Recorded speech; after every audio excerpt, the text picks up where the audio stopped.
ಬಸವ ಲಿಂಗಾಯ ನಮಃ. ವಿಶ್ವ ಕಲ್ಯಾಣ ಮಿಷನ್ ಸಂಸ್ಥೆಯು ಪ್ರವಚನದ ಡಿವಿಡಿಗಳನ್ನು ಸಮರ್ಪಿಸ್ತಾ ಇದೆ. ಪ್ರವಚನ ಅನ್ನುವಂತಹ ವಿಶೇಷವಾದ ವಾಗ್ಮಿತ್ವದ ಮೂಲಕವಾಗಿ ಪರಮ ಪೂಜ್ಯರಾದ ಲಿಂಗೈಕ್ಯ ಮಹಾಜಗದ್ಗುರು ಲಿಂಗಾನಂದ ಮಹಾಸ್ವಾಮೀಜಿಯವರು ಅದ್ಭುತವಾದ ಒಂದು ಕ್ರಾಂತಿಯನ್ನೇ ಮಾಡಿದರು.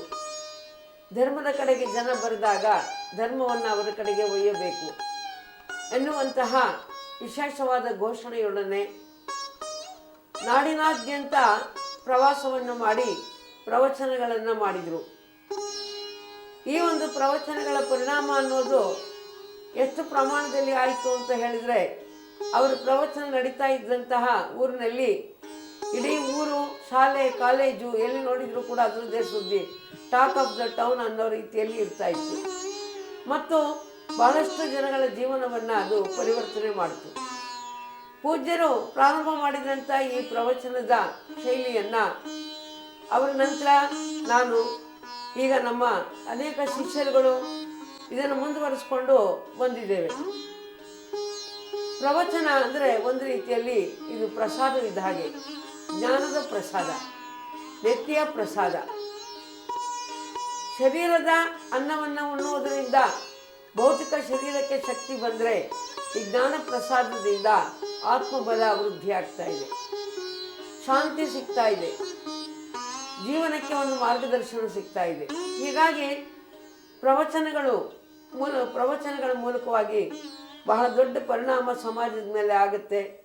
ಇದಕ್ಕೆಲ್ಲ ಪ್ರೇರಕರು ಪೂಜ್ಯ ಲಿಂಗಾನಂದ ಸ್ವಾಮೀಜಿಯವರು ಅಂತ ತಿಳಿಸ್ತಾ, ಇಂಥ ಒಂದು ಪ್ರವಚನಗಳ ಒಂದು DVD-ಯನ್ನು, CD ತಟ್ಟೆಗಳನ್ನು ಮಾಡಬೇಕು ಅಂತ ಹೇಳಿ ಸಂಕಲ್ಪ ಮಾಡಿಕೊಂಡಾಗ,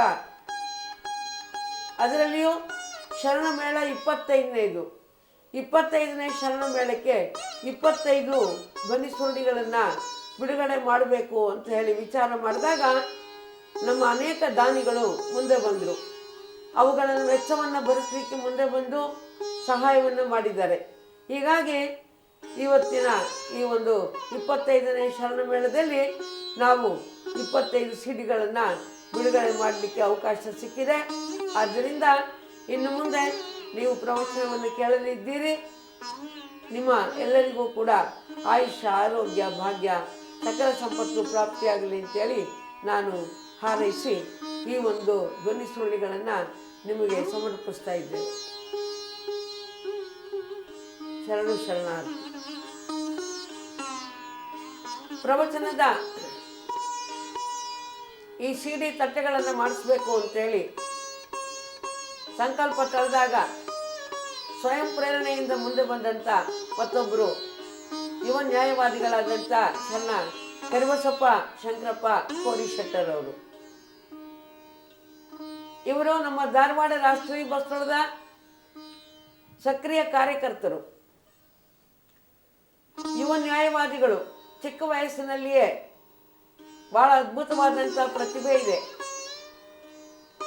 ಉತ್ತಮ ವಾಗ್ಮಿಗಳು ಮತ್ತು ಉತ್ತಮ ಬರಹಗಾರರು ಕೂಡ. ಹೀಗೆ ಬಹುಮುಖ ಪ್ರತಿಭೆ ಇರುವಂಥ ಶರಣ ಕರಿಬಸಪ್ಪ ಕೋರಿಶೆಟ್ಟರ್ ಅವರ ತಂದೆಯವರು ಶರಣ ಶಂಕರಪ್ಪ ಪ್ರಭಪ್ಪ ಕೋರಿಶೆಟ್ಟರ್ ಅವರು, ತಾಯಿಯವರು ಲಲಿತಾ ಶಂಕರಪ್ಪ ಕೋರಿಶೆಟ್ಟರ್ ಅವರು. ಹಾನಗಲ್ ತಾಲ್ಲೂಕು ಬೆಳಗಾಲ್ಪೇಟೆ ಇವರ ಸ್ವಂತ ಸ್ಥಳ. ಈಗ ನ್ಯಾಯವಾದಿಗಳಾಗಿ ಧಾರವಾಡ ಹೈಕೋರ್ಟ್ನಲ್ಲಿ ಕೆಲಸ ಮಾಡ್ತಾ ಇದ್ದಾರೆ. ಬಾಲ್ಯದಲ್ಲಿ ಒಮ್ಮೆ ಉಳುವೆಯ ಚನ್ನಬಸವಣ್ಣವರ ಜಾತ್ರೆಗೆ ಹೋಗಿದ್ದಾಗ ಅಲ್ಲಿ ನಮ್ಮ ಒಂದು ಸಾಹಿತ್ಯವನ್ನು ನೋಡಿ ತಗೊಂಡು ಅಲ್ಲಿಂದ ಪ್ರಭಾವಿತರಾಗಿ ನಮ್ಮ ಸಾಹಿತ್ಯದ ನಮ್ಮ ಅಭಿಮಾನಿಗಳಾದರು. ಅವರಲ್ಲಿ ಬಸವ ತತ್ವನಿಷ್ಠ ಎಷ್ಟು ಬೆಳೀತು ಅಂತಂದರೆ, ಅವರ ಊರಿನಲ್ಲಿ ಮೊಟ್ಟ ಮೊದಲ ಬಾರಿಗೆ ಬಸವ ಜಯಂತಿಯನ್ನು ಸಾರ್ವಜನಿಕವಾಗಿ ಆಚರಿಸುವಂಥ ಕಾರ್ಯಕ್ರಮವನ್ನು ಬಳಕೆಗೆ ತಂದರು. ಶರಣ ಶಂಕರಪ್ಪ ಪ್ರಭಪ್ಪ ಕೋರಿಶೆಟ್ಟರ್ ಮತ್ತು ಲಲಿತಾ ದಂಪತಿಗಳಿಗೆ ಮಗಳು ಸಂಗಮ್ಮ ಸಹನ ಹುಬ್ಬಳ್ಳಿಯ ನ್ಯಾಯವಾದಿ ಅರುಣ್ ಬಳಸಂಗ ಅವರಿಗೆ ಮದುವೆ ಮಾಡಿಕೊಟ್ಟಿದ್ದಾರೆ. ಅವರಿಗೆ ತೇಜಸ್ ಮತ್ತು ಯಶಸ್ ಅಂತ ಇಬ್ಬರು ಮಕ್ಕಳು. ಎರಡನೇ ಮಗಳು ರಾಜೇಶ್ವರಿಯನ್ನು ಹುಬ್ಬಳ್ಳಿಯ ಪ್ರಥಮ ದರ್ಜೆ ಗುತ್ತಿಗೆದಾರರಾದಂಥ ಮಹೇಶ್ ದ್ಯಾಮನಗೌಡರ್ ಅವರನ್ನು ವಿವಾಹವಾಗಿದ್ದಾರೆ. ಮೂರನೇ ಮಗಳು ವೀಣಾ ಹುಬ್ಬಳ್ಳಿಯ ಸಾರಿಗೆ ಉದ್ಯಮಿ ಬಸವ ಭಕ್ತರಾದ ಸಂಗಮೇಶ್ವರ ಕೂಡಲಗೌಡರ್ ಅವರನ್ನು ಮದುವೆ ಆಗಿದ್ದಾರೆ. ಅವರಿಗೆ ಶ್ರಾವಣಿ ಅಂತೇಳಿ ಒಂದು ಮಗು ಇದೆ. ಕರಿಬಸಪ್ಪ ಕೋರಿ ಶೆಟ್ಟರರ ಪ್ರತಿಭೆ ಎಷ್ಟು ಅದ್ಭುತ ಅಂದರೆ ಅವರನ್ನು 14ನೇ ವಯಸ್ಸಿನಲ್ಲಿ ಇರುವಾಗಲೇ ಬಸವಧರ್ಮ ಸಂಸತ್ ಸದಸ್ಯರನ್ನಾಗಿ ಆಯ್ಕೆ ಮಾಡಲಾಯಿತು. ಏಕೆಂದರೆ ಯಾವ ವೇದಿಕೆಗೆ ಹೋದರೂ ಕೂಡ ಅವರು ಪ್ರಭಾವವನ್ನು ಬೀರ್ತಾರೆ ಮತ್ತು ಜನಗಳ ಗಮನವನ್ನು ಸೆಳೀತಾ ಇದ್ದಾರೆ. ಪೂಜ್ಯ ಅಪ್ಪಾಜಿಯವರ ಒಂದು ಪರಿಚಯ ಆದಾಗಿಂದ ಅವರ ಅನುಗ್ರಹಕ್ಕಾಗಿ ಅವರು ಬಹಳ ಸೇವೆಯನ್ನು ಮಾಡಿದ್ದಾರೆ. ಪೂಜ್ಯರ ಅನುಗ್ರಹಕ್ಕೆ ಪಾತ್ರರಾಗಿದ್ದರು. ಗಂಗಾ ಮಾತಾಜಿಯವರ ಪರಿಚಯ ಒಂದು ಲೇಖನ ಬಸವರಶ್ಮಿ ಅಂತೇಳಿ ಪುಸ್ತಕವನ್ನು ಚಿಕ್ಕ ವಯಸ್ಸಿನಲ್ಲಿಯೇ ಬರೆದರು. ಅವರ ವಚನಗಳನ್ನು ಕೂಡ ಬರಿತಾ ಇದ್ದಾರೆ. ಅವರ ವಚನ ಮುದ್ರಿಕೆ ಉಳಿವಿಯ ಚನ್ನಬಸವಣ್ಣ. ಲಿಂಗಾಯತ ಧರ್ಮಕ್ಕೆ ಸ್ವತಂತ್ರ ಧರ್ಮದ ಮಾನ್ಯತೆಯನ್ನು ಪಡ್ಕೋಬೇಕು ಅನ್ನುವಂಥದ್ದು ಅವ್ರ ಜೀವನದ ಒಂದು ಮಹೋನ್ನತವಾದ ಗುರಿ. ಅದಕ್ಕೆ ಬೇಕಾದಂಥ ಅಧ್ಯಯನವನ್ನು ಕೂಡ ಅವರು ಮಾಡ್ತಾ ಇದ್ದಾರೆ. ಹೀಗೆ ಶರಣರಾದಂಥ ಒಂದು ಶಂಕರಪ್ಪ ಪ್ರಭಪ್ಪ ಕೋರಿ ಶೆಟ್ಟರ್ ಅವರ ಒಂದು ಪರಿವಾರ ಈ ಒಂದು ಬಸವ ತತ್ವದ ಮಾರ್ಗದಲ್ಲಿ ಇದೆ. ಅದಕ್ಕಾಗಿ ಸ್ವಯಂ ಪ್ರೇರಣೆಯಿಂದ 20,000 ರೂಪಾಯಿಗಳ ದೇಣಿಗೆಯನ್ನು ಈ ಒಂದು ಪ್ರವಚನದ ತಟ್ಟೆಗಳನ್ನು ತಯಾರು ಮಾಡಲಿಕ್ಕೆ ಕೊಟ್ಟಿದ್ದಕ್ಕಾಗಿ ಸೃಷ್ಟಿಕರ್ತ ಲಿಂಗದೇವ ಧರ್ಮಗುರು ಬಸವಣ್ಣನವರು ಅವರ ಸಮಸ್ತ ಪರಿವಾರಕ್ಕೆ ಆಯುಷ್ಯ, ಆರೋಗ್ಯ, ಭಾಗ್ಯ ಎಲ್ಲ ಸಂಪತ್ತನ್ನು ಕೂಡ ಅನುಗ್ರಹಿಸಲಿ ಅಂತೇಳಿ ನಾನು ಹಾರೈಸ್ತಾ ಇದ್ದೇನೆ.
ಓಂ ಶ್ರೀ ಗುರು ಬಸವಲಿಂಗಾಯ ನಮಃ. ಸರ್ವರಿಗೂ ಶರಣು ಶರಣಾರ್ಥಿ. ಚಿನ್ಮಯ ಜ್ಞಾನಿ ಷಟ್ಸ್ಥಲ ಚಕ್ರವರ್ತಿ ಚನ್ನಬಸವಣ್ಣನವರು ತಮ್ಮ ಒಂದು ವಚನದಲ್ಲಿ ಹೀಗೆ ಹೇಳುತ್ತಾರೆ: ಭೂಮಿಯಲ್ಲಿ ಬೀಜ ಬಿದ್ದಲ್ಲಿ ಕೆಟ್ಟಿತ್ತೆನಬೇಡ, ಮುಂದಣ ಫಲದೊರಸಿಕೋ ಎಂದು. ಹೌದು, 12ನೆಯ ಶತಮಾನದಲ್ಲಿ ಈ ಕನ್ನಡ ನಾಡಿನ ಕಲ್ಯಾಣ ನಾಡಿನಲ್ಲಿ ಜನ ಬದುಕುವ ಒಂದು ಅಭೂತಪೂರ್ವ ಕ್ರಾಂತಿ ನಡೆದು ಹೋಯಿತು. ಆ ಕ್ರಾಂತಿಯ ಫಲಶ್ರುತಿಯಾಗಿ ವಚನ ಸಾಹಿತ್ಯ ಎಂಬ ವಿಶ್ವ ಸಂವಿಧಾನವನ್ನು ಕೊಲ್ಲುವಂತಹ ಒಂದು ಅಭೂತಪೂರ್ವ ಅನುಭವ ಸಾಹಿತ್ಯ ಸೃಷ್ಟಿಗೊಂಡಿತು. ಅಂತಹ ವಚನ ಸಾಹಿತ್ಯ 800 ವರ್ಷಗಳವರೆಗೆ ಗುಪ್ತಗಾಮಿನಿಯಾಗಿ ಸಾಗಿ ಬಂದ ನಂತರ ವಚನ ಪಿತಾಮಹ ಎಂದೇ ಖ್ಯಾತರಾದ ಫಗು ಹಳಕಟ್ಟಿಯವರು ಜನರ ಮನೆಗಳ ಜಗುಲಿಯ ಮೇಲಿದ್ದ ವಚನ ಸಾಹಿತ್ಯದ ಕಟ್ಟುಗಳನ್ನು ತಂದು ಸಾರ್ವತ್ರೀಕರಣಗೊಳಿಸುವಲ್ಲಿ ಮಹತ್ವದ ಕೈಂಕರ್ಯವನ್ನು ಮಾಡಿದರು. ನಂತರದಲ್ಲಿ ಆ ವಚನದ ಸಾರವನ್ನು ಸಮಗ್ರ ಜನಮಾನಸಕ್ಕೆ ಬಿಂಬಿಸುವ ಕೈಂಕರ್ಯವನ್ನು ಮಾಡಿದವರು ಪ್ರವಚನ ಪಿತಾಮಹ ಎಂದೇ ಹೆಸರಾದ ಮಹಾಜಗದ್ಗುರು ಲಿಂಗಾನಂದ ಮಹಾಸ್ವಾಮೀಜಿಯವರು. ವಚನ ಸಾಹಿತ್ಯದಲ್ಲಿರುವಂತಹ ಸರ್ವ ಸಮಾನತಾ ತತ್ವಗಳು, ಅಭೂತಪೂರ್ವ ಆಧ್ಯಾತ್ಮಿಕ ಚಿಂತನೆಗಳು ಜನಮಾನಸವನ್ನು ತಲುಪಿ ಒಂದು ಜಾಗೃತ ಸಮಾಜ ರೂಪುಗೊಳ್ಳತೊಡಗಿತು. ಅದರ ಫಲಶ್ರುತಿಯಾಗಿಯೇ ಇಡೀ ವಿಶ್ವದಲ್ಲಿಯೇ ಗುರು ಬಸವಣ್ಣನವರ ತತ್ವಗಳಿಗೆ ಅನುಗುಣವಾಗಿ ರೂಪುಗೊಂಡಂತಹ ವಿಶ್ವದ ಪ್ರಪ್ರಥಮ ಮಹಿಳಾ ಜಗದ್ಗುರು ಪೀಠ. ಪುರುಷರ ಜನಸಂಖ್ಯೆಯ ಅರ್ಧದಷ್ಟಿರುವಷ್ಟು ಮಹಿಳೆಯರು ತಮ್ಮ ಭಕ್ತಿ, ಜ್ಞಾನ, ವೈರಾಗ್ಯಗಳಿಂದ ಗುರು ಜಗದ್ಗುರು ಜಂಗಮತ್ವವನ್ನು ಸಾಧಿಸಬಹುದು ಎಂಬ ಬಸವ ಸಂದೇಶವನ್ನು ಸಂಪ್ರದಾಯವಾದಿಗಳ ವಿರೋಧದ ನಡುವೆಯೂ ವಚನ ಸಾಹಿತ್ಯದ ಅನುಸಾರವಾಗಿ ಅದನ್ನು ಜಾರಿಗೆ ತಂದಂತಹ ಮಹೋನ್ನತ ಸಾಧನೆ ಪರಮ ಪೂಜ್ಯ ಮಹಾಜಗದ್ಗುರು ಲಿಂಗಾನಂದ ಮಹಾಸ್ವಾಮಿಗಳವರದು. ಇಡೀ ನಾಡಿಗೆ ವಿಶ್ವದ ಪ್ರಪ್ರಥಮ ಮಹಿಳಾ ಜಗದ್ಗುರು ಪೀಠವನ್ನು ಸ್ಥಾಪನೆ ಮಾಡುವುದರ ಮೂಲಕ ಚಲಿಸುವ ವಿಶ್ವವಿದ್ಯಾಲಯದಂತಿರುವ ಚಿಕ್ಕ ವಯಸ್ಸಿನಲ್ಲಿಯೇ ಭಕ್ತಿ, ಜ್ಞಾನ, ವೈರಾಗ್ಯಗಳ ತ್ರಿವೇಣಿ ಸಂಗಮವಾಗಿರುವಂತಹ ಶ್ರೀ ಜಗದ್ಗುರು ಮಾತೆ ಮಹಾದೇವಿಯವರು ಇಡೀ ವಿಶ್ವದ ಪ್ರಪ್ರಥಮ ಮಹಿಳಾ ಜಗದ್ಗುರು ಪೀಠದ ಪ್ರಥಮ ಪೀಠಾಧ್ಯಕ್ಷರಾಗಿ ಇಡೀ ಮಹಿಳಾ ಕುಲಕ್ಕೆ ಮಾದರಿಯಾದರು. ಪರಮಪೂಜ್ಯ ಮಾತಾಜಿಯವರು ಅಪೂರ್ವ ವಾಗ್ಮಿ, ಉತ್ತುಂಗ ಸಾಹಿತಿ, ಕವಯತ್ರಿ, ಭಕ್ತಿ, ಜ್ಞಾನ, ವೈರಾಗ್ಯಗಳ ತ್ರಿವೇಣಿ ಸಂಗಮ. ಅವರು ತಮ್ಮ ಅಮೋಘವಾದ ಕಂಚಿನ ಕಂಠದಿಂದ, ಅದ್ಭುತವಾದ ದೈವಿ ವಾಣಿಯಿಂದ ಇಡೀ ಸಮಾಜವನ್ನು ಸಂಘಟಿಸಿ ಸೂತ್ರೀಕರಿಸಿ ಲಿಂಗಾಯತ ಸಮಾಜವನ್ನು ಒಂದು ಆರೋಗ್ಯಕರ ಸಮಾಜವನ್ನಾಗಿ ರೂಪಿಸುವಲ್ಲಿ ತಮ್ಮ ಇಡೀ ಬದುಕಿನ ಬಹುಪಾಲನ್ನು ಸವಿಸಿದ್ದಾರೆ. ಪರಮಪೂಜ್ಯ ಶ್ರೀ ಜಗದ್ಗುರು ಮಾತೆ ಮಹಾದೇವಿಯವರು ಈ ನಾಡಿನ ಅಪ್ರತಿಮ ಯೋಗಿಣಿ. ಅಕ್ಕ ಮಹಾದೇವಿ 12ನೆಯ ಶತಮಾನದಲ್ಲಿ ಗುರು ಬಸವಣ್ಣನವರ ಕರಕಮಲ ಸಂಜಾತರಾಗಿ ಹೇಗೆ ಇಡೀ ಅನುಭವ ಮಂಟಪದಲ್ಲಿಯೇ ಧೀಮಂತ ಯೋಗಿನಿಯಾಗಿ ಅಂದು ಕಾರ್ಯವನ್ನು ಗೈದರೋ, ಅದೇ ರೀತಿಯಾಗಿ ಪರಮ ಪೂಜ್ಯ ಲಿಂಗಾನಂದ ಮಹಾಸ್ವಾಮೀಜಿಯವರ ಕರಕಮಲ ಸಂಜಾತರಾಗಿ ಪೂಜ್ಯ ಜಗದ್ಗುರು ಮಾತೆ ಮಹಾದೇವಿಯವರು ಅಂದು ಅಕ್ಕ ಮಹಾದೇವಿ ಕೈಂಕರ್ಯವನ್ನು ಮಾಡಿದ ರೀತಿಯಲ್ಲಿಯೇ ಅಕ್ಕ ಮಹಾದೇವಿ ತಾಯಿಯ ಅವತಾರವೇನೋ ಎಂಬಂತೆ ಈ 20ನೆಯ ಶತಮಾನದಲ್ಲಿ ಲಿಂಗಾಯತ ಸಮಾಜದಲ್ಲಿ ಕಾರ್ಯವನ್ನ ಮಾಡುತ್ತಿದ್ದಾರೆ. ಅವರ ಪುಣ್ಯ ಲೇಖನಿಯಿಂದ ಹೊರಹೊಮ್ಮಿದ 150ಕ್ಕೂ ಹೆಚ್ಚು ಪುಸ್ತಕಗಳು ಅವು ಈ ಸಮಾಜವನ್ನ ಶುದ್ಧೀಕರಿಸುವಲ್ಲಿ, ಜಾಗೃತಗೊಳಿಸುವಲ್ಲಿ ವಿಶೇಷವಾದ ಪಾತ್ರವನ್ನ ವಹಿಸುತ್ತಿವೆ. ಹೀಗೆ ಪರಮ ಪೂಜ್ಯ ಮಹಾಜಗದ್ಗುರು ಮಾತಾಜಿಯವರ ಲೇಖನಿಯಿಂದ ಹೊರಹೊಮ್ಮಿದಂತಹ ಸಾಹಿತ್ಯವನ್ನು ಓದಿ ಪ್ರಭಾವಿತನಾದಂತಹ ವ್ಯಕ್ತಿಗಳಲ್ಲಿ ನಾನು ಒಬ್ಬ. ಬಾಲ್ಯದಲ್ಲಿಯೇ ಪರಮ ಪೂಜ್ಯ ಮಾತಾಜಿಯವರ ಸಾಹಿತ್ಯವನ್ನು ಅಧ್ಯಯನ ಮಾಡಿದರ ಪರಿಣಾಮವಾಗಿ ಗುರು ಬಸವಣ್ಣನವರು ಹಾಕಿಕೊಟ್ಟ ಸತ್ಪಥದಲ್ಲಿ ನಡೆಯುವಂತಹ ಸೌಭಾಗ್ಯ ನನ್ನದಾಯಿತು. ರಾಷ್ಟ್ರೀಯ ಬಸವ ದಳ ಎಲ್ಲ ಸಂಘಟನೆಗಳಿಗಿಂತಲೂ ಕೂಡ ವಿಭಿನ್ನವಾದ, ವಿಶಿಷ್ಟವಾದ ಒಂದು ಸಂಘಟನೆಯಾಗಿದೆ. ರಾಷ್ಟ್ರ ಪ್ರಜ್ಞೆಯನ್ನು ಹೊಂದಿ ಅದರೊಂದಿಗೆ ಧರ್ಮ ಪ್ರಜ್ಞೆಯನ್ನು ಕೂಡ ಅಳವಡಿಸಿಕೊಳ್ಳುವಂತಹ ರಾಷ್ಟ್ರೀಯ ಎಂಬರ್ಥದಲ್ಲಿ ರಾಷ್ಟ್ರಭಕ್ತಿ, ಬಸವ ಎಂಬರ್ಥದಲ್ಲಿ ಧರ್ಮಶ್ರದ್ಧೆ ಮತ್ತು ದಳ ಹೇಗೆ ಪುಷ್ಪದಲ್ಲಿರುವಂತಹ ದಳಗಳು ಸುವ್ಯವಸ್ಥಿತವಾಗಿ ಜೋಡಣೆ ಆಗಿರುವವೋ ಹಾಗೆಯೇ ರಾಷ್ಟ್ರೀಯ ಬಸವ ದಳ ಎಂಬ ಅರ್ಥಪೂರ್ಣ ಹೆಸರನ್ನಿಡುವುದರ ಮೂಲಕ ರಾಷ್ಟ್ರಭಕ್ತಿಯೊಂದಿಗೆ ಧರ್ಮದಲ್ಲಿಯೂ ಶ್ರದ್ಧೆಯನ್ನು ಹೊಂದಿರುವಂತಹ ಆದರ್ಶ ಶರಣೆಯರ ಒಕ್ಕೂಟವನ್ನು ರಚಿಸುವುದರ ಮೂಲಕ ರಾಷ್ಟ್ರೀಯ ಬಸವ ದಳವನ್ನ ಅವರು ರಾಷ್ಟ್ರಾದ್ಯಂತ ಸಂಘಟಿಸುವುದರ ಮೂಲಕ ಈ ನಾಡಿಗೆ ಅಮೂಲ್ಯವಾದ ಸೇವೆಯನ್ನ ಸಲ್ಲಿಸುತ್ತಿದ್ದಾರೆ. ಅವರ ಕರಕಮಲ ಸಂಜಾತರಾಗಿರುವಂತಹ ಜಗದ್ಗುರು ಚನ್ನಬಸವಾನಂದ ಮಹಾಸ್ವಾಮೀಜಿಯವರು ಹಾಗೂ ಪರಮ ಪೂಜ್ಯ ಮಾತಾಜಿಯವರು ಹಾಗೂ ಲಿಂಗಾನಂದ ಅಪ್ಪಾಜಿಯವರ ಇಬ್ಬರ ಕರಕಮಲ ಸಂಜಾತರಾಗಿ ಬೆಳೆದ ಧಾರವಾಡದ ಜಗನ್ಮಾತಾ ಅಕ್ಕ ಮಹಾದೇವಿ ಅನುಭಾವ ಪೀಠದ ದ್ವಿತೀಯ ಪೀಠಾಧ್ಯಕ್ಷರಾಗಿರುವಂತಹ ಪೂಜ್ಯ ಶ್ರೀ ಜಗದ್ಗುರು ಮಾತೆ ಗಂಗಾದೇವಿಯವರು ಚಲಿಸುವ ಗಂಗೆಯಾಗಿ ಹೇಗೆ ಗಂಗೆ ನಿರಂತರವಾಗಿ ಪ್ರವಹಿಸುತ್ತಾರೆಯೋ ಹಾಗೆಯೇ ಗಂಗಾ ಮಾತಾಜಿಯವರು ಗಂಗೆಯಂತೆ ನಿರಂತರವಾಗಿ ಒಂದು ದಿನವೂ ಕೂಡ ವಿಶ್ರಾಂತಿಯನ್ನು ಪಡೆದುಕೊಳ್ಳದೆ ಇಡೀ ನಾಡಿನಾದ್ಯಂತ ಮಾತ್ರವಲ್ಲ ಹೊರ ರಾಜ್ಯಗಳಲ್ಲಿಯೂ ಕೂಡ ಸಂಚರಿಸಿ ಲಿಂಗಾಯತ ಧರ್ಮದ ತತ್ವ ಸೌರಭವನ್ನು ಪ್ರಸರಿಸುವುದರ ಮೂಲಕ ಈ ಲಿಂಗಾಯತ ಸಮಾಜ ಇವತ್ತು ಆರೋಗ್ಯಕರವಾಗಿ ಬೆಳೆಯಲು ಕಾರಣೀಕರ್ತರಾಗಿದ್ದಾರೆ. ಅವರ ಪಥದಲ್ಲಿಯೇ ಸಾಗುತ್ತಿರುವ ಈ ಬಸವ ಧರ್ಮ ಪೀಠದ ಮೂರನೆಯ ಅನರ್ಘ ರತ್ನವೇ ಜಗದ್ಗುರು ಚನ್ನಬಸವಾನಂದ ಮಹಾಸ್ವಾಮೀಜಿಯವರು. ಅವರು ಕೇವಲ ಒಂದು ಭಾಷೆಯಲ್ಲ 5 ಭಾಷೆಗಳಲ್ಲಿ ಪಂಚಭಾಷಾ ವಿಶಾರದರೆಂದು ಹೆಸರು ಪಡೆದು ನವದೆಹಲಿಯ ರಾಷ್ಟ್ರೀಯ ಬಸವದಳದ ವತಿಯಿಂದ ರೂಪುಗೊಂಡಂತಹ ಬಸವ ಮಂಟಪದ ಮುಖ್ಯಸ್ಥರಾಗಿ ಅವರು ಭಾರತದ ಸರ್ವಧರ್ಮ ಸಂಸತ್ತಿನ ಕರ್ನಾಟಕದ ಏಕೈಕ ಪ್ರತಿನಿಧಿಯಾಗಿ ಅಲ್ಲಿ ಸ್ವಾಮಿ ಅಗ್ನಿವೇಶ್ ಹೀಗೆ ರಾಷ್ಟ್ರದ ಧಾರ್ಮಿಕ ದಿಗ್ಗಜರೊಂದಿಗೆ ಸಮಾಗಮಗೊಳ್ಳುವುದರ ಮೂಲಕ ಅವರ ಸರಿಸಮನಾಗಿ ತಾವು ತಮ್ಮ ಕಾರ್ಯಕ್ಷೇತ್ರವನ್ನು ವಿಸ್ತರಿಸಿಕೊಳ್ಳುವುದರ ಮೂಲಕ ನಮ್ಮೆಲ್ಲರ ಅಭಿಮಾನಕ್ಕೆ, ಭಕ್ತಿಗೆ, ಗೌರವಕ್ಕೆ ಪಾತ್ರರಾಗಿರುವುದು ಮತ್ತು ಇಡೀ ಸಮಾಜಕ್ಕೆ ಅತ್ಯಂತ ಹೆಮ್ಮೆ ಪಡುವ ವ್ಯಕ್ತಿಯಾಗಿ ರೂಪುಗೊಂಡಿರುವುದನ್ನು ಗಮನಿಸಿದಾಗ ಇವರಿಬ್ಬರೂ ಪರಮ ಪೂಜ್ಯ ಮಾತಾಜಿಯವರ ಅತ್ಯಂತ ಕರಕಮಲ ಸಂಜಾತರಾಗಿ ರೂಪುಗೊಂಡಿರುವಂತಹ ಅನರ್ಘ್ಯ ರತ್ನಗಳು ಎಂಬುದನ್ನು ನಾವು ಹೆಮ್ಮೆಯಿಂದ ಹೇಳಬಹುದು. ರಾಮಾಯಣದ ಕತೆ ಒಂದು ಬರುತ್ತದೆ. ಕಲ್ಲಾಗಿ ಬಿದ್ದಿರುವ ಅಹಲ್ಯೆ ರಾಮನ ಪಾದಸ್ಪರ್ಶದಿಂದ ಮತ್ತೆ ಪುನರ್ಜನ್ಮವನ್ನು ಪಡೆದುಕೊಂಡಳು ಎಂಬುದಾಗಿ. ಆದರೆ ಲಿಂಗಾಯತ ಸಮಾಜ ಮೂಢನಂಬಿಕೆ ಅಜ್ಞಾನದಿಂದ ಜಳಗಟ್ಟಿರುವಾಗ ಪೂಜ್ಯ ಮಾತಾಜಿಯವರ ಪಾದ ಸ್ಪರ್ಶದಿಂದ ಮತ್ತೆ ಅದು ಆರೋಗ್ಯವಂತ, ಸುಂದರ, ಸಶಕ್ತ ಶರಣ ಸಮಾಜವಾಗಿ ರೂಪುಗೊಳ್ಳುತ್ತಿರುವುದನ್ನು ಗಮನಿಸಿದಾಗ ಪೂಜ್ಯ ಮಾತಾಜಿಯವರ ಪಾದದಲ್ಲಿಯೇ, ವಾಣಿಯಲ್ಲಿಯೇ, ಅವರ ಹಸ್ತದಲ್ಲಿಯೇ ಅಂತ ಒಂದು ಅಭೂತಪೂರ್ವ ಶಕ್ತಿ ಇದೆ ಎಂಬುದನ್ನು ನಾವೆಲ್ಲರೂ ಅರ್ಥ ಮಾಡಿಕೊಳ್ಳಬೇಕು. ಪಂಚಪುರುಷಗಳ ಸಿದ್ಧಿಯನ್ನು ಪಡೆದುಕೊಂಡಿರುವ ಪೂಜ್ಯ ಮಾತಾಜಿಯವರು ಇಂದು ಕನ್ನಡ ನಾಡಿನ ಕಣ್ಮಣಿ ಮಾತ್ರವಲ್ಲ, ಜಂಬೂ ದ್ವೀಪದ ನಂದಾದ್ವೀಪವಷ್ಟೇ ಅಲ್ಲ, ಗುರು ಬಸವಣ್ಣನವರೇ ಕಳುಹಿಸಿಕೊಟ್ಟ ವಿಶ್ವದ ಅಪ್ರತಿಮ ಯೋಗಿನಿ ಎಂಬುದನ್ನು ಮನಸಾರೆಯಾಗಿ ನಾವು ಅವರನ್ನು ಕೊಂಡಾಡುತ್ತಾ ಅವರ ಪವಿತ್ರ ಚರಣಾರವಿಂದಗಳಿಗೆ ಮತ್ತೊಮ್ಮೆ ಶರಣಾರ್ಥಿಗಳನ್ನು ಅರ್ಪಿಸುತ್ತೇವೆ. ಶರಣಾರ್ಥಿ.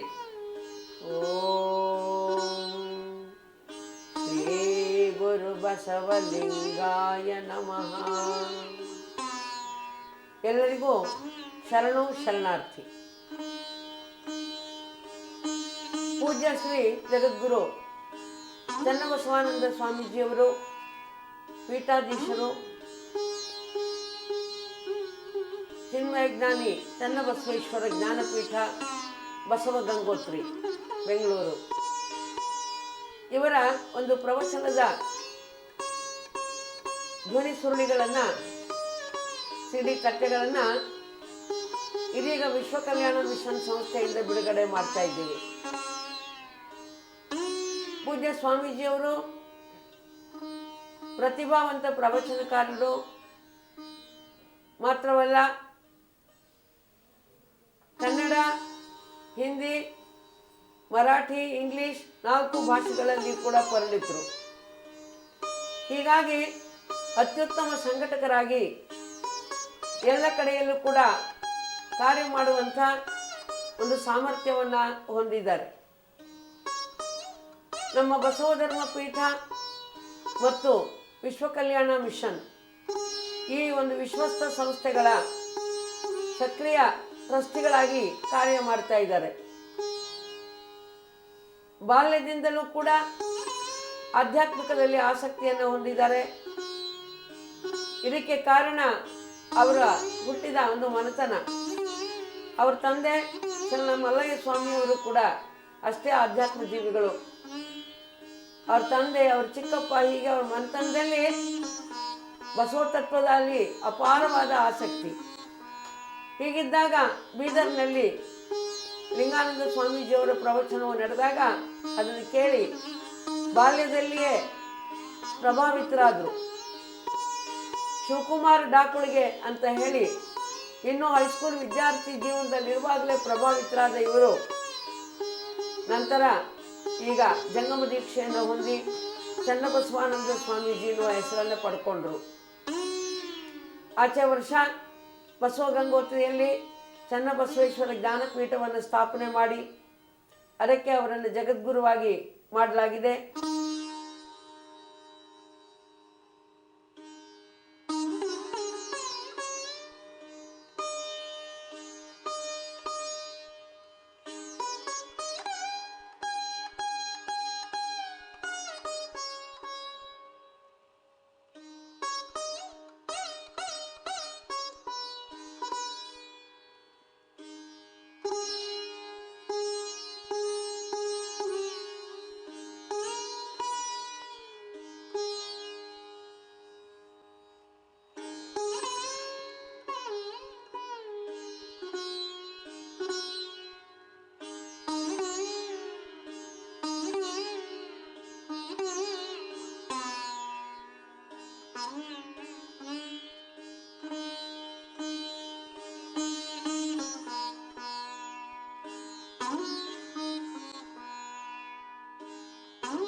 ಹೀಗಾಗಿ ಪೂಜ್ಯ ಸ್ವಾಮೀಜಿಯವರು ಈಗ ಜಗದ್ಗುರು ಚನ್ನಬಸವಾನಂದ ಸ್ವಾಮೀಜಿಯವರಾಗಿ ನಾಡಿನಾದ್ಯಂತ ಸಂಚಾರ ಮಾಡ್ತಾ ಇರೋದು ಮಾತ್ರವಲ್ಲ, ಅವರು ಈ ಒಂದು ಪೀಠಾಧೀಶರಾಗಿ ಕಾರ್ಯವನ್ನು ನಿರ್ವಹಿಸ್ತಾ ಇದ್ದಾರೆ.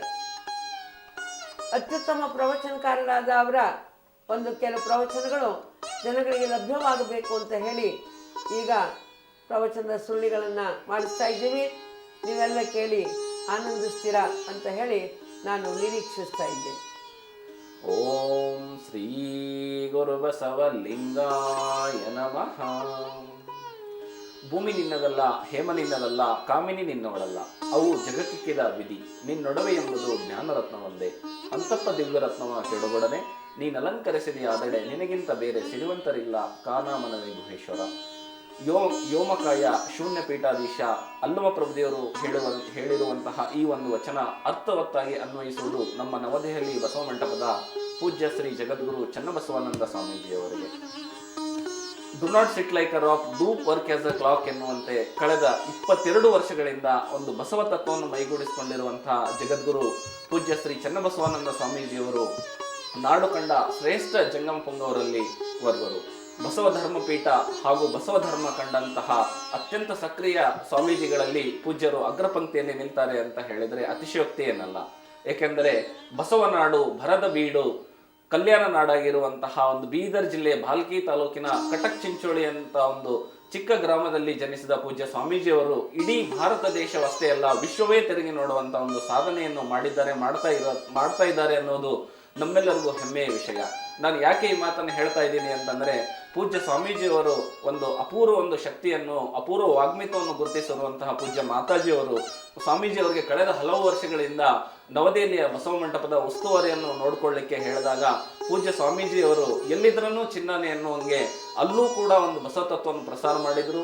ಬಸವ ತತ್ವ ಇಡೀ ಬರೀ ಕರ್ನಾಟಕದಲ್ಲಿ ಅಷ್ಟೇ ಅಲ್ಲ, ಬೇರೆ ರಾಜ್ಯಗಳಿಗೆ ಹೋಗ್ಬೇಕು, ಬೇರೆ ರಾಷ್ಟ್ರಗಳಿಗೆ ಹೋಗ್ಬೇಕು ಅನ್ನುವಂಥ ಉತ್ಕಟ ಆಸೆಯನ್ನು ಇಟ್ಕೊಂಡು ಪೂಜ್ಯ ಸ್ವಾಮೀಜಿಯವರು ನವದೆಹಲಿಯ ಒಂದು ಬಸವ ಮಂಟಪವನ್ನು ಕೇಂದ್ರೀಕೃತವಾಗಿ ಕೇಂದ್ರವನ್ನಾಗಿ ಮಾಡಿಕೊಳ್ಳುವುದರ ಮೂಲಕ ಇಂಡಿಯನ್ ರಿಲಿಜಿಯಸ್ ಫೆಡರೇಷನ್ ಅನ್ನುವಂಥ ಒಂದು ಸಂಸ್ಥೆಗೆ ಒಂದು ಪ್ರಧಾನ ಕಾರ್ಯದರ್ಶಿಯಾಗಿ ನೇಮಕಗೊಳ್ತಾರೆ. ಅದರಲ್ಲಿ ಒಂದು ಘಟಾನುಘಟಿ ಎಲ್ಲ ಧರ್ಮಗಳು, ಭಾರತೀಯ ಒಂದು ಧರ್ಮಗಳ ಒಕ್ಕೂಟದಲ್ಲಿ ಜೈನ ಧರ್ಮ ಇರ್ಬೋದು, ಸಿಖ್ ಧರ್ಮ ಇರ್ಬೋದು, ಬೌದ್ಧ ಧರ್ಮ ಇರ್ಬೋದು, ಜೊತೆಗೆ ನಮ್ಮ ಲಿಂಗಾಯತ ಧರ್ಮದ ಪ್ರತಿನಿಧಿಯಾಗಿ ಪೂಜ್ಯ ಸ್ವಾಮೀಜಿಯವರು ಸಾಕಷ್ಟು ಒಂದು ಅಚ್ಚಳಿಯದಂಥ ಒಂದು ಕಾರ್ಯಕ್ರಮಗಳನ್ನು ಮಾಡಿದ್ದಾರೆ. ಅಷ್ಟೇ ಅಲ್ಲ, ಮಧ್ಯಪ್ರದೇಶ, ಪಂಜಾಬು, ಉತ್ತರ ಪ್ರದೇಶ, ಚಂಡೀಗಢ ಅಲ್ಲಿ ಎಲ್ಲ ಹೋಗಿ ಬಸವ ತತ್ವವನ್ನು ಪ್ರಸಾರ ಮಾಡಿ ಬರುವುದರ ಜೊತೆಗೆ ಬರೀ ಕರ್ನಾಟಕದಲ್ಲಿ ಅಷ್ಟೇ ಅಲ್ಲ, ಹೊರನಾಡಿನಿಂದಲೂ ಕೂಡ ಸಾಕಷ್ಟು ಒಂದು ಶರಣರು ಬಸವ ಧರ್ಮ ಪೀಠಕ್ಕೆ, ಶರಣ ಮೇಳಕ್ಕೆ, ಕಲ್ಯಾಣ ಪರ್ವಕ್ಕೆ ಬರುವಂತ ಮಾಡಿದ್ದಾರೆ ಅನ್ನೋದನ್ನ ಸ್ವಾಮೀಜಿಯವರ ಒಂದು ಅಪೂರ್ವ ವಾಗ್ಮಿತ್ವವನ್ನು ತೋರಿಸ್ತದೆ. ಪೂಜ್ಯ ಸ್ವಾಮೀಜಿಯವರ ಬಗ್ಗೆ ಹೇಳಬೇಕು ಅಂತಂದ್ರೆ, ಒಂದು ಸಮುದ್ರದೊಳಗಿನ ಒಂದು ನೀರನ್ನು ಒಂದು ಚರಿಗೆಯಲ್ಲಿ ಹಿಡಿದು ಇದೇ ಸಮುದ್ರ ಅಂತ ತೋರಿಸಿದಾಗೆ ಆಗುತ್ತೆ. ಯಾಕಂದ್ರೆ ಕಳೆದ 22 ವರ್ಷಗಳಲ್ಲಿ ಪೂಜ್ಯ ಸ್ವಾಮೀಜಿಯವರ ಒಂದು ಸಾಧನೆ ಏನಿದೆಯಲ್ಲ, ಅತ್ಯಂತ ಶ್ಲಾಘನೀಯ ಒಂದು ಕಾರ್ಯ ಅಂತ ಹೇಳ್ಬೋದು. ಯಾಕಂದ್ರೆ ನಾಡಿಗಾಗಿ, ಬಸವ ಧರ್ಮಕ್ಕಾಗಿ ಯಾವಾಗ ತಮ್ಮ ಸೇವೆ ಬೇಕು ಅನ್ಸುತ್ತೆ, ಪೂಜ್ಯ ಮಾತಾಜಿಯವರು ಮೊದಲು ಆಯ್ಕೆ ಮಾಡ್ಕೊಳ್ತಾ ಇರೋದೇ ಸ್ವಾಮೀಜಿಯವರು. ಉದಾಹರಣೆಗೆ ನಮ್ಮ ಲಿಂಗಾಯತ ಧರ್ಮದ ಒಂದು ರಾಜಕೀಯ ನಾಯಕರಾಗಿದ್ದಂಥ ನಾಗಪ್ಪನವರು ಏನು ಒಂದು ವೀರಪ್ಪನ ಅಪಹರಿಸ್ಕೊಂಡು ಹೋಗ್ತಾರೆ 2002ರಲ್ಲಿ. ಆ ಸಂದರ್ಭದಲ್ಲಿ ಮಾತಾಜಿಯವರು ದಿಟ್ಟ ಒಂದು ಹೆಜ್ಜೆಯನ್ನು ತೆಗೆದುಕೊಳ್ಳುವುದರ ಜೊತೆಗೆ ಪೂಜ್ಯ ಸ್ವಾಮೀಜಿಯವರಿಗೆ ಜಂಗಮ ದೀಕ್ಷೆಯನ್ನು ಕೊಟ್ಟು, ಸೊ ನೀವು ನಾಗಪ್ಪನವರನ್ನು ಕರ್ಕೊಂಡ್ ಬರುವಂತ ಒಂದು ಜವಾಬ್ದಾರಿ ನಮ್ದು ಅಂತ ಸ್ವಾಮೀಜಿಯವರನ್ನು ಹಾಗೂ ಕೆಲವು ಅನುಯಾಯಿಗಳನ್ನು ವೀರಪ್ಪನಿರುವಂತಹ ಚಾಮರಾಜನಗರ ಕೊಳ್ಳೇಗಾಲದ ಒಂದು ಕಾಡಿಗೆ ಕಳಿಸಿದಾಗ ಪೂಜ್ಯ ಸ್ವಾಮೀಜಿಯವರು ಯಾವುದೇ ಕಾರಣಕ್ಕೂ ಹಿಂದೇಟ್ ಹಾಕಲ್ಲ. ಸೊ ಒಂದು ಮಾತಾಜಿಯವರ ಒಂದು ಮಾರ್ಗದಲ್ಲಿ, ಬಸವಣ್ಣನವರು ಹಾಕಿಕೊಂಡ ಒಂದು ಮಾರ್ಗದಲ್ಲಿ ಮಾತಾಜಿಯವರು ಮುನ್ನಡೆಸ್ತಾರೆ ಅಂತ ತಿಳ್ಕೊಂಡು ಆ ಕಾಡಿನಲ್ಲಿ ಕಾಡು ಮೇಡನ್ನು ಅಲೆದಾಡ್ತಾ ಹಗಲು ರಾತ್ರಿ ಎನ್ನದೆ, ಕಲ್ಲು ಮುಳ್ಳು ಎನ್ನದೆ ಸಾಕಷ್ಟು ಒಂದು ಅವಿರತ ಶ್ರಮ ಪಟ್ಟು ಒಂದು ಸಾರಿ ವೀರಪ್ಪನವ್ರಿಗೂ ಕೂಡ ಭೇಟಿಯಾಗಿ ರಿಕ್ವೆಸ್ಟ್ ಮಾಡ್ಕೊಂಡಂತ ಕೂಡ ಸ್ವಾಮೀಜಿಯವರು ಹೇಳ್ತಾರೆ. ಸ್ವಾಮೀಜಿಯವರ ಅನುಯಾಯಿಗಳು ಅವ್ರ ಜೊತೆ ಹೋದವರು ಕೂಡ ಹೇಳಿದರು. ಸೊ ಆವಾಗ ನಮ್ಗೆ ಗೊತ್ತಾಗುತ್ತೆ ಸ್ವಾಮೀಜಿಯವರಿಗೆ ಸಮಾಜದ ಬಗ್ಗೆ ಎಂಥ ಒಂದು ಕಳಕಳಿ ಇತ್ತು ಅಂತಂದು. ಸೊ ಇಂಥ ಒಂದು ಸ್ವಾಮೀಜಿ ಇವತ್ತು ನಮಗೆ 10 ಒಂದು ಪ್ರವಚನಗಳ ಕ್ಯಾಸೆಟ್ ಅನ್ನು ಮಾಡಿಕೊಟ್ಟಿರೋದು ನಿಜಕ್ಕೂ ನಮಗೆ ಮುಂದಿನ ಪೀಳಿಗೆಗೆ ಅದು ಅತ್ಯಂತ ಅವಶ್ಯಕವಾಗಿದೆ ಅಂತಾನೆ ಹೇಳ್ಬೋದು. ಆಮೇಲೆ ಸ್ವಾಮೀಜಿಯವರ ಇನ್ನೊಂದು ವಿಶೇಷತೆ ಏನಂದ್ರೆ ಬಹುಭಾಷಾ ಪ್ರವೀಣರಾಗಿರುವಂತದ್ದು. ಕನ್ನಡ ಅಷ್ಟೇ ಅಲ್ಲದೆ ಸ್ವಾಮೀಜಿಯವರು ಬೀದರ್ ನಾಡಿನಲ್ಲಿ ಇರೋದ್ರಿಂದ ಸುತ್ತಮುತ್ತ ರಾಜ್ಯಗಳ ಒಂದು ಮರಾಠಿ ಆಗಿರ್ಬೋದು, ತೆಲುಗು ಆಗಿರ್ಬೋದು, ಸೊ ಅದರ ಜೊತೆಗೆ ತಮಿಳು, ಹಿಂದಿ ಎಲ್ಲವನ್ನು ಕಲ್ತಿರೋದ್ರಿಂದ ಸ್ವಾಮೀಜಿಯವರು ಯಾವುದೇ ರಾಜ್ಯಕ್ಕೆ ಹೋಗ್ಲಿ ಸೊ ಅತ್ಯಂತ ಒಂದು ಆತ್ಮೀಯತೆಯಿಂದ ಅವರನ್ನು ಗುರುತಿಸ್ತಾರೆ. ಯಾಕಂತಂದ್ರೆ ಅವರಿಗೆ ಅವರೇ ಭಾಷೆಯಲ್ಲಿ, ಅವ್ರದೇ ಒಂದು ಭಾಷೆಯಲ್ಲಿ ಭಾವನೆಗಳನ್ನು ವ್ಯಕ್ತಪಡಿಸಿದಾಗ ಎಲ್ಲರಿಗೂ ಕೂಡ ಸ್ವಾಮೀಜಿಯವರನ್ನ ಒಂದು ಇಂಬಿಟ್ಕೊಳ್ಳುವಂತ ಒಂದು ಕಾರ್ಯವನ್ನು ಮಾಡ್ತಾ ಇದ್ದಾರೆ. ಸೊ ಹೀಗಾಗಿ ಸ್ವಾಮೀಜಿಯವರ ಒಂದು ಸಹೃದಯತೆಯನ್ನು ಕೂಡ ಮೇಲ್ನೋಟಕ್ಕೆ ನಮಗೆ ತುಂಬಾ ಖುಷಿ ಅನ್ಸುತ್ತೆ. ಯಾಕಂದ್ರೆ ಸ್ವಾಮೀಜಿಯವರ ಜೊತೆ ನಾವು ಮಾತಾಡ್ತಾ ಇದ್ರೇ ಎಷ್ಟು ಮಾತಾಡಿದ್ರೂ ಕಡಿಮೆ ಅನ್ಸುತ್ತೆ. ಯಾಕಂದ್ರೆ ಸ್ವಾಮೀಜಿಯವರು ಒಂದು ಮಾತುಗಳನ್ನು ಕೇಳ್ತಾ ಇದ್ವಿ ಅಂತಂದ್ರೆ, ಅಥವಾ ನಾವು ಸ್ವಾಮೀಜಿ ಬೆಂಗಳೂರು ಬಂದಿದ್ದಾರೆ ಅಂದ್ರೆ ಸಾಕು ನಮಗೊಂಥರ ಹಬ್ಬ. ಯಾಕಂದ್ರೆ ನಾವು ಸ್ವಾಮೀಜಿಯವರಿಂದ ಇನ್ನೂ 4 ಮಾತುಗಳನ್ನು ತಿಳ್ಕೊಳ್ಬಹುದು ಅಂತ ಸ್ವಾಮೀಜಿಯವರ ಹತ್ರನೇ ನಾವು ಜಾಸ್ತಿ ಕಾಲ ಕಳೆಯಕ್ಕೆ ಇಷ್ಟಪಡ್ತೀವಿ. ಜೊತೆಗೆ ಸ್ವಾಮೀಜಿಯವರದ್ದು ಇನ್ನೊಂದು ಒಂದು ಅದ್ಭುತ ಒಂದು ಸಾಧನೆ ಅಂತಂದ್ರೆ ಅವರಲ್ಲಿರುವಂತ ಒಂದು ಸಂಘಟನಾ ಶಕ್ತಿಯನ್ನು ನಾವು ನಿಜಕ್ಕೂ ಮೆಚ್ಚಲೇಬೇಕು. ಯಾಕಂದ್ರೆ ಸ್ವಾಮೀಜಿಯವರು ಜಂಗಮ ದೀಕ್ಷೆ ತಗೊಳ್ಳೋದಕ್ಕಿಂತ ಮುಂಚೆನೂ ನಮಗೆ ಪರಿಚಿತರು. ಜೊತೆಗೆ ಇವತ್ತು ನಾನೇನಾದರೂ ಪತ್ರಿಕೋದ್ಯಮದಲ್ಲಿ ಏನಾದರೂ ಒಂದು ಉನ್ನತ ಸಾಧನೆ ಮಾಡ್ತಾ ಇದ್ದಿದ್ದೀನಿ ಅಂತಂದ್ರೆ ಅದಕ್ಕೆ ಪೂಜ್ಯ ಚನ್ನಬಸವನಂದ ಸ್ವಾಮೀಜಿಯವರೇ ಒಂದು ಮೂಲ ಕಾರಣೀಕರ್ತರು, ಅವ್ರಿಗೆ ಪೂಜ್ಯ ಮಾತಾಜಿಯವರೇ ಒಂದು ಮೂಲ ಕಾರಣೀಕರ್ತರು ಅಂತ ನಾನು ಎದೆ ತಟ್ಟಿ ಹೇಳ್ಕೊಳ್ತಾ ಇದ್ದೀನಿ, ಹೆಮ್ಮೆಯಿಂದ ಹೇಳ್ಕೊಳ್ತಾ ಇದ್ದೀನಿ. ಯಾಕಂದ್ರೆ ಪೂಜ್ಯ ಸ್ವಾಮೀಜಿಯವರು ಆಡುಮುಟ್ಟದ ತಪ್ಪಿಲ್ಲ ಎನ್ನುವಂತೆ ಪೂಜ್ಯ ಸ್ವಾಮೀಜಿಯವರು ಒಂದು ಎಲ್ಲಾ ಕ್ಷೇತ್ರಗಳಲ್ಲೂ ಕೂಡ ತಮ್ಮ ಒಂದು ಸಾಧನೆಯನ್ನ ಒಂದು ಕಲೆಯನ್ನು ತೋರಿಸಿದ್ದಾರೆ. ಸ್ವಾಮೀಜಿಯವರು ಅತ್ಯುತ್ತಮವಾದಂಥ ಪತ್ರಕರ್ತರು ಕೂಡ ಹೌದು. ಅದು ಹೇಗೆ ಮತ್ತೆ ಏಕೆ ಅಂತಂದ್ರೆ, ಸ್ವಾಮೀಜಿಯವರು 2000ನೇ ಇಸ್ವಿನಲ್ಲಿ ಒಂದು ಕೆಂಪನೆಲ ಅಂತ ಒಂದು ಪತ್ರಿಕೆ ತೆಗೆದರು ಧಾರವಾಡದಿಂದ. ಪತ್ರಿಕೆ ತುಂಬಾ ಚೆನ್ನಾಗಿ ನಡೀತಾ ಇತ್ತು. ಜೊತೆಗೆ ನಾವೆಲ್ಲ ಪತ್ರಿಕೋದ್ಯಮ ಬಂದಿದೆ ಆ ಒಂದು ಕೆಂಪನೆಲ ಪತ್ರಿಕೆಯ ಒಂದು ಮೂಲ ನೆಲೆಯಿಂದ. ಸೊ ಹೀಗಾಗಿ ಸ್ವಾಮೀಜಿಯವರಿಗೆ ನಾವು ಯಾವಾಗಲೂ ಕೃತಜ್ಞರಾಗಿರ್ತೀವಿ. ಜೊತೆಗೆ ಸ್ವಾಮೀಜಿಯವರು ಒಂದು ಪತ್ರಕರ್ತರ ಒಂದು ಶಕ್ತಿ ಎಷ್ಟಿದೆ ಸ್ವಾಮೀಜಿಯಲ್ಲೇ ಅಂತಂದ್ರೆ, ಶರಣಮೇಳ ನಡೆಯುವಂತ 5 ದಿನಗಳ ಕಾಲ ಸ್ವಾಮೀಜಿಯವರು ಏನು ರಿಪೋರ್ಟ್ ಅನ್ನು ರೆಡಿ ಮಾಡ್ಕೊಡ್ತಾರ, ಆ ರಿಪೋರ್ಟ್ ಅನ್ನು ಯಾವ ರಿಪೋರ್ಟರ್ಗಳು ಕೂಡ ಅಂದ್ರೆ ಜಿಲ್ಲಾ ವರದಿಗಾರ ಕೂಡ ಅದನ್ನು ಎಡಿಟ್ ಮಾಡಲ್ಲ. ಸೊ ಅಷ್ಟು ಚೆನ್ನಾಗಿ ಸ್ವಾಮೀಜಿಯವರು ಬರೆದು ಕೊಡ್ತಾರೆ. ಹೀಗಾಗಿ ಸ್ವಾಮೀಜಿಯಲ್ಲೂ ಒಬ್ಬ ಅಪ್ಪಟ ಪತ್ರಕರ್ತರು ಕೂಡ ಇದ್ದಾರೆ. ಒಬ್ಬ ಸ್ವಾಮೀಜಿ ಅಷ್ಟೇ ಅಲ್ಲ, ಒಂದು ಸಮಾಜದ ಓರೆಕರೆಗಳನ್ನು ತಿದ್ದುವ ಒಂದು ಜಂಗಮ ಶಕ್ತಿಯ ಜೊತೆಗೆ ಒಬ್ಬ ಅಪ್ಪಟ ಪತ್ರಕರ್ತರು ಕೂಡ ಇದ್ದಾರೆ ಅನ್ನೋದನ್ನ ನಾವು ಈ ಸಂದರ್ಭದಲ್ಲಿ ಹೇಳಬೇಕಾಗುತ್ತೆ. ಸ್ವಾಮೀಜಿಯವ್ರ ಜೊತೆ ನನಗೆ ಇನ್ನೊಂದು ಸಂಗತಿ ಯಾವಾಗಲೂ ನನಗೆ ಈಗೂ ಕೂಡ ಕಣ್ಮುಂದೆ ಕಟ್ಟಿದಂಥ ಒಂದು ಘಟನೆಯನ್ನು ತಮ್ಮ ಮುಂದೆ ಹಂಚ್ಕೊಳ್ಳಿಕ್ಕೆ ನಾನು ಇಷ್ಟಪಡ್ತೀನಿ. ಏನಂತಂದರೆ, ಸೊ ನಾನು ಆವಾಗ MA ಜರ್ನಲಿಸಮ್ ಓದ್ತಾ ಇರುವಂಥ ಸಂದರ್ಭ 2001ನೇ ಇಸ್ವಿ ಇರ್ಬೋದು. ಸ್ವಾಮೀಜಿಯವರು ಒಂದು ಬಸವ ಜ್ಯೋತಿಯನ್ನು ಉಳುವಿ ಮಹಾಮನೆಯಿಂದ ತೆಗೆದುಕೊಂಡು ಬರೋಣ ಬನ್ನಿ ಅಂತ ಕರೆದಾಗ ನಾನು ಸ್ವಾಮೀಜಿಯವ್ರ ಜೊತೆ ಹೋಗಿದ್ದೆ. ಒಟ್ಟಾರೆ ನಾವು ಹೋಗಿರೋದೇ 13 ಜನದಲ್ಲಿ 7 ಜನ ಶರಣೆಯರಿದ್ರು, ಸ್ವಲ್ಪ ವಯಸ್ಸರವರು ಅವರೆಲ್ಲ ಇದ್ರು. ನಾವು ಇರೋದೇ 6 ಜನ ಗಂಡ್ಮಕ್ಳು. ಅದರಲ್ಲಿ ಡ್ರೈವರ್ ಒಬ್ರು, ಸ್ವಾಮೀಜಿ, ಆಮೇಲೆ ನಾನು, ಇನ್ನೊಂದಿಬ್ಬರು ಹುಡುಗರಿದ್ವಿ. ಸೊ ಉಳುವಿ ಒಂದು ನಾವು ಮಹಾಮನೆಗೆ ಹೋಗ್ಬೇಕಾದ್ರೆ ಅಲ್ಲಿ ಗೋಪಾಲ್ ಭಟ್ರು ಅಂತ ಇದ್ದಾರೆ, ಶಿವಪುರ ಅಂತವರು. ಅವ್ರು ನಮ್ಮೂರಿಗೆ ಬನ್ನಿ, ನಮ್ಮಲ್ಲೇ ವಾಸ್ತವ್ಯ ಮಾಡಿ, ಸ್ವಾಮೀಜಿ ಬರ್ತಾರಂದ್ರೆ ನಮಗೂ ಖುಷಿ ಅಂತಂದು ಸೊ ಹೇಳಿ ಅವ್ರು ಕರೆದಾಗ ನಾವು ಅಲ್ಲಿಗೆ ಮಧ್ಯಾಹ್ನ ಧಾರವಾಡ ಬಿಟ್ವಿ. ಸೊ ಆ ಒಂದು ನಿಜಕ್ಕೂ ಅದೊಂದು ಅತ್ಯಂತ ಅದ್ಭುತವಾದಂಥ ಕಾರ್ಯ ಮತ್ತು ಅಷ್ಟೇ ಒಂದು ಸಾಹಸಮಯ ಕಾರ್ಯ ಅಂತ ಹೇಳ್ಬೋದು. ಏನಂತಂದ್ರೆ ಆ ಉಳುವಿ ನೆಲಮಟ್ಟದಿಂದ 18 ಕಿಲೋಮೀಟರ್ ಕೆಳಗಡೆ ನಾವು ಪಾತಾಳಗಂಗೆ ತರ ಸುತ್ತಕೊಂಡು ಕೆಳಗಡೆ ಹೋಗ್ಬೇಕು. ಏನಂದ್ರೆ ಒಂದೇ ಒಂದು ಗಾಡಿ ಹೋಗುವಂತ ಒಂದು ಇಕ್ಕಟ್ಟಾದ ರಸ್ತೆ ಅದು. ಕೆಳಗಡೆ ನೋಡಿದ್ರೆ ನಿಮಗೆ ಪ್ರಪಾತ, ಮೇಲ್ಗಡೆ ನೋಡಿದ್ರೆ ತುಂಬಾ ದೊಡ್ಡ ಬೆಟ್ಟ. ಅಂತದ್ರಲ್ಲಿ ಎದುರಿಗೆ ಒಂದು ಗಾಡಿ ಬಂತು ಅಂದ್ರೆ ತುಂಬಾ ಕಷ್ಟಪಟ್ಟು ಹರಸಾಹಸ ಮಾಡಿ ಸೈಡ್ ಕೊಡುವಂತ ಒಂದು ಸಂದರ್ಭ. ಅಂತದ್ರಲ್ಲಿ ನಮ್ಗೆ ಇನ್ನೂ ಶಿವಪುರ ಇನ್ನೂ 4-5 ಕಿಲೋಮೀಟರ್ ಇದೆ, ಅವಾಗಲೇ ಕತ್ಲ ಆವರಿಸ್ಕೊಂಡಿದೆ. ಸೊ ಇನ್ನೆಂಗಪ್ಪ ಹೋಗೋದು ಅಂತ ನಾವು ಅದರಲ್ಲಿ ಬೇರೆ ಕಾಡು ಪ್ರಾಣಿಗಳ ಒಂದು ಕಲರವಗಳು ಬೇರೆ ನಮ್ಗೆ ಕೇಳಿಸ್ತಾ ಇತ್ತು. ಸೊ ಅಂಥ ಸಂದರ್ಭದಲ್ಲಿ ನಾವು ಹೇಗೆ ಹೋಗ್ಬೇಕಂದಾಗ ನಮ್ಮ ಎದುರಿಗೆ ಒಂದು ದೊಡ್ಡದಾದಂಥ ಒಂದು ಮರ ಅಡ್ಡ ಬಿದ್ದುಬಿಟ್ಟಿತ್ತು. ಅದು ನಿಜಕ್ಕೂ ಆ ಒಂದು ಬಸವಣ್ಣನವರೇ ಒಂದು ಶಕ್ತಿಯನ್ನ ಕಳಿಸಿದ್ರು ಅಂತ ಹೇಳ್ಬೋದು ಸ್ವಾಮೀಜಿಯವ್ರ ಮೂಲಕ. ಸೊ ಅದೇ ರೀತಿ ನಾವು ಒಂದು ಆತ್ಮಶಕ್ತಿ ಅನ್ನುವಂಥ ಒಂದು ಖಡ್ಗವನ್ನು ಹಿಡಿದು ಸ್ವಾಮೀಜಿಯವರು ನಮ್ಮೆಲ್ಲರಿಗೂ ಆತ್ಮಸ್ಥೈರ್ಯ ತುಂಬಿ ಸ್ವತಃ ಸ್ವಾಮೀಜಿಯವರೇ ಒಂದು ಪಂಚೆಯನ್ನು ಮೇಲೆ ಕಟ್ಟಿ ಟೊಂಕ ಕಟ್ಟಿ ನಿಂತು ಆ ದೊಡ್ಡ ಮರವನ್ನು ಸುಮಾರು ಒಂದು 10 ಜನ ಸೇರಿ ಎಲ್ಲ ವೆಪನ್ಸ್ಕೊಂಡ್ರು ಕೆಡೋಕ್ಕಾಗಲ್ಲ ಅಂತ ಒಂದು ಮರವನ್ನು ಕೆಡುವುದರ ಮೂಲಕ ನಮಗೆ ಒಂದು ದೊಡ್ಡ ಒಂದು ಸಾಧನೆಯನ್ನು ಮಾಡಿದ್ರು. ಜೊತೆಗೆ ಅದು ಸ್ವಾಮೀಜಿಯವರ ಒಂದು ದೈಹಿಕ ಒಂದು ಕಸರತ್ತನ್ನು ಕೂಡ ತೋರಿಸುತ್ತೆ, ಆತ್ಮವಿಶ್ವಾಸ ಜೊತೆಗೆ ಅಚಲವಾದ ನಂಬಿಕೆಯನ್ನು ಕೂಡ ತೋರಿಸುತ್ತೆ ಅಂತ ಹೇಳ್ಬೋದು. ಸೊ ಹೀಗೆ ಸ್ವಾಮೀಜಿಯವರ ಬಗ್ಗೆ ನನಗೆ ಹೇಳಬೇಕು ಅಂತಂದ್ರೆ ತುಂಬಾ ಖುಷಿ ಅನ್ಸುತ್ತೆ. ಯಾಕಂದ್ರೆ ಸ್ವಾಮೀಜಿಯವರು ಇಂಥ ಒಂದು 10 ಹಲವು ಕಾರ್ಯಗಳು ಶ್ಲಾಘನೀಯ ಅಂತಾನೆ ಹೇಳ್ಬೋದು. ಸ್ವಾಮೀಜಿಯವರಲ್ಲಿ ಎಂಥ ಒಂದು ಸಂಘಟನಾ ಶಕ್ತಿ ಇದೆ, ಅವರ ಒಂದು ಭಾಷಣದಲ್ಲಿ ಎಂಥ ಒಂದು ವಾಗ್ಮಿತ್ವ ಇದೆ ಅನ್ನೋದಕ್ಕೆ ಇತ್ತೀಚೆಗೆ ನಡೆದಂಥ ಒಂದು ಗುಲ್ಬರ್ಗದಲ್ಲಿ ನಡೆದಂಥ ಒಂದು ಬಾಂಬ್ಸೇಪ್ ಎನ್ನುವಂಥ ಒಂದು ಕಾರ್ಯಕ್ರಮದ ಒಂದು ಘಟನೆಯ ಸಾಕ್ಷಿ ಅಂತ ಹೇಳ್ಬೋದು. ಸುಮಾರು ಒಂದು 50,000 to 60,000 ಜನ ಅಖಿಲ ಭಾರತದಾದ್ಯಂತ ಒಂದು ಜನ ಬಂದಿದ್ರು. ಅದು ಹಿಂದುಳಿದ ವರ್ಗ ಮತ್ತು ಅಲ್ಪಸಂಖ್ಯಾತ ಸಮುದಾಯ ನೌಕರರ ಒಕ್ಕೂಟದಂಥ ಒಂದು ಕಾರ್ಯಕ್ರಮ. ಅಂತ ಒಂದು ಬಾಂಬ್ಸೇಪ್ ಕಾರ್ಯಕ್ರಮದಲ್ಲಿ ಪೂಜ್ಯ ಸ್ವಾಮೀಜಿಯವರು ಒಂದು ಕೊಟ್ಟಂಥ ಒಂದು ಸ್ಪೀಚು, ಸೊ ಇಡೀ ಒಂದು ವಿಶ್ವಕ್ಕೆ ಬೆಳಕಾಗುವಂಥ ಒಂದು ಬಸವ ಧರ್ಮದ ಬಗ್ಗೆ ತಿಳಿಸಿಕೊಟ್ಟಾಗ ಅಲ್ಲಿರುವಂಥ ಒಂದು ಸುಮಾರು 50,000 ಜನ ಎಲ್ಲರೂ ಕೂಡ ಒಕ್ಕೊರಲಿನಿಂದ ಸ್ವಾಮೀಜಿಯವರಿಗೆ ಒಂದು ಅಭಿನಂದನೆ ಸಲ್ಲಿಸೋದಾಗ್ಲಿ, ಆ ಚಪ್ಪಾಳೆಗಳ ತಟ್ಟುವುದರ ಮೂಲಕ ಸ್ವಾಮೀಜಿಯವರ ವಾಗ್ಮಿತ್ವವನ್ನು ಗುರುತಿಸಿದರು.